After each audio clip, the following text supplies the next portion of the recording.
کامیاب ہوگا. اور جس کی زندگی کے اندر اللہ کا دین نہیں ہوگا، چاہے وہ کامیابی کے نقشوں میں ہوگا، اللہ اس کو کامیابی کے نقشوں میں رکھ کے ناکام کریں گے. جیسا فرعون کو حکومت کے نقشے میں رکھ کے ناکام کیا، قارون کو مال کے نقشوں میں رکھ کے ناکام کیا، شداد کو بادشاہت کے نقشے میں رکھ کے ناکام کیا، قوم عاد کو طاقت کے نقشوں میں رکھ کے ناکام کیا، قوم سبا کو باغات کے نقشوں میں رکھ کے ناکام کیا، قوم شعیب کو تجارت کی منڈیوں میں رکھ کے ناکام کیا، اور قیامت تک کے آنے والے انسانوں کو ہمارے اللہ نے بتا دیا، اے انسانوں ہمارے دین کے اندر ہی کامیابی ہے.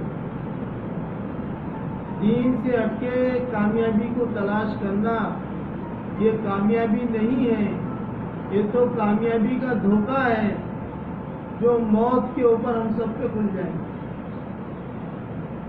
اس لیے میرے دوستوں بزرگوں، پوری دنیا میں یہ دین کی محنت کرائی جائے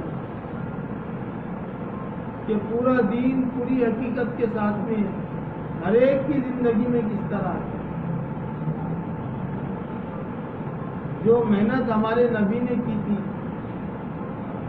ایسا سخت علاقہ ملا تھا نبی کو محنت کا کہ 600 سال کا عرصہ گزر چکا تھا، کوئی نبی نہیں آیا تھا زمین کے اوپر. جہالت عام تھی، بے دینی عام تھی، بے حیائی عام تھی. وہ بنجر زمین پہ نبی جی نے محنت کی ہے اور ایسے ہیرے تیار کیے ہیں. میرے دوستوں بزرگوں، اللہ کہہ رہے کہ ہم ان سے دنیا میں راضی ہو گئے، نبی جی کہہ رہے میرے صحابہ ستاروں کے مانند ہیں، کسی ایک کی بھی پیروی کر لیں گے تو فلاح کو پہنچ جائیں. قرآن کہہ رہے ہیں ایمان والو ایمان لاؤ، ان جیسا پہلے تمہارے سے پہلے لوگ لائے ہیں. علماء نے لکھا ہے اس کی تفسیر میں کہ وہ اس سے مراد جو ہے وہ صحابہ ہے، پہلے لوگوں سے مراد صحابہ ہے. پوری دنیا کا آئیڈیل بنایا دوستوں بزرگوں، پوری دنیا کا آئیڈیل بنایا. اور یہ دین کی محنت کو لے کے وہ عملہ پوری دنیا میں گیا ہے، پوری دنیا میں گئے صاحب.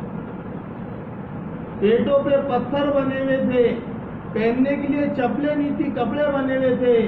عزائم یہ تھا کہ پوری دنیا میں جائیں گے. نہ پلین تھا، نہ ٹرین تھی، نہ بسیں تھی. لیکن میرے دوستوں بزرگوں، صحابہ کے عزائم نے صحابہ کو پوری دنیا میں پہنچایا ہے.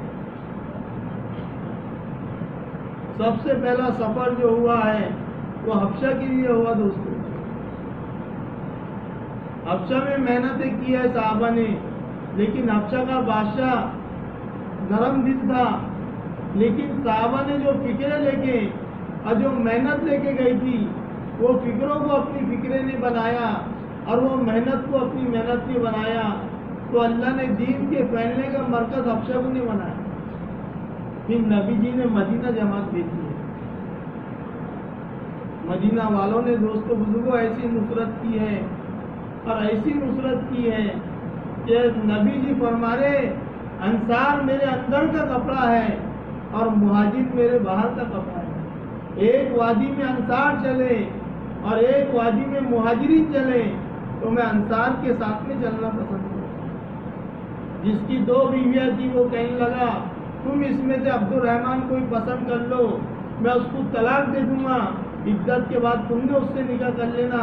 میرا کھیت ہے، آدھا تمہارا آدھا میرا، میرا گھر ہے، آدھا تمہارا آدھا میرا. اور جو فکریں صحابہ نے لے کے گئی تھی دوستوں بزرگوں، وہ فکروں کو اپنی فکریں بنایا ہے. تو پوری دنیا میں دین پھیلنے کا ذریعہ اللہ نے مدینہ کو چنا ہے دوستوں، مدینہ کو چنا. پھر گئے ہیں صحابہ وہاں سے پوری دنیا کے اندر. مراکش کے سمندروں میں گھوڑے ڈالے ہیں اور گردن تک کے پانی آن دیا عتبہ بن عامر نے، اور تلوار نکال کے اللہ سے کہہ رہے اللہ اگر ہمیں پتا ہوتا سمندر کے اس پار تیرے بندے رہتے ہیں، میں سمندر کا سینہ چیرتے ہوئے جاتا تھا اور ان تک کے تیرا پیغام پہنچاتا تھا، کیونکہ ہم تو جیتے ہیں اس لیے کہ دنیا میں تیرا نام ہے.